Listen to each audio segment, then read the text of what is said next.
Good day po mga idol. Ayan po, meron po tayong binaklas na gulong ng motorsiklo. Gulong na panglikod mga idol. Ayan o, binaklas po natin. Ayan po ang buong motor, binaklas po natin. Dahil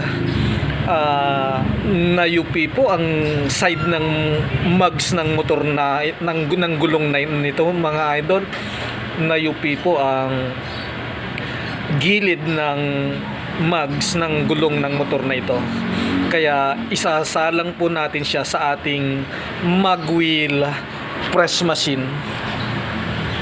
Maya-maya po ay ipapakita ko na sa inyo kung gaano kalaki ang tama ng mugs na galing sa motor na ito. At pag natapos po natin ang pag-repair sa mugs na yon, ay ibabalik din po natin ang gulong ng motor para matuwa na po si customer. Yun lang po. Salamat. Bye-bye.